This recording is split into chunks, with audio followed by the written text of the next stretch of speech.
Guys, உங்களுக்கு ஒன்று தெரியுமா? நான் இன்னைக்கு அம்மா ஆவடிக்கு போயிருப்பாங்க. டெய்லி சாட்டர்டே சண்டே வந்து கேபிள் கனெக்ஷன் இருக்குது அப்பாவுக்கு. இதான் ஃபஸ்ட்டு நான் ஒட்டின ஸ்டிக்கரு. இதான் செகண்டு. அதுக்கப்புறம் லாஸ்ட்டு ஸ்டிக்கர் தான் என்கிட்ட இருக்குது. இந்த ஸ்டிக்கர் தான் நல்லா இருந்துச்சு. நல்லா ஸ்டிக் பண்ணிப்பேன் என் கையில். இதுவும் கூட எனக்கு யூஸ் ஆகும். எப்போல்லாம் எதிரிக்கு யார் அப்படின்ட்டு ஒரு பஞ்சு கொடுப்பேன். உங்களுக்கு எல்லாருக்கும் தெரியும், நான் வந்து சாட்டர்டே மண்டே ஃப்ரைடே எங்கள் அம்மா ஆஃபீஸ். அதே மாதிரி உங்கள் அம்மாவும் அப்படி நான் வந்து இருப்பேன். அப்போ கீழே இருக்கிற இந்திராயா வந்து என்னை வந்து பார்த்துப்பாங்க.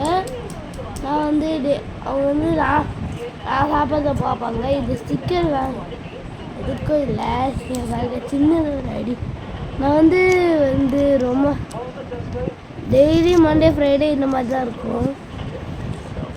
அப்போ வந்து ஒரு நாள் வந்து எங்கள் அம்மா வந்து சாவியை வந்து அவங்க பேக்குள்ளே வச்சுட்டாங்க. அவங்க சொன்னோடனே நான் சிவனி அக்கா வீட்டில் தான் இருந்தேன். கொஞ்சாண்டி ஹிந்தி படிச்சுக்கிட்டேன். அப்புறம் நிறையா படிக்க வேண்டியதாக இருந்துச்சு. அதனால் படிச்சிட்டோம். அதனால் பாதி படிச்சிட்டோம் லீவ் வராண்டதில். உங்களுக்கு எல்லாருக்கும் தெரியும், நான் வந்து கண்டினியூஸாக வந்து அதே தான் பண்ணுவாங்க. அம்மா திட்டுவாங்க, கொஞ்சுவாங்க, அதுதான் பண்ணுவாங்க. இந்த வீடியோ வராது.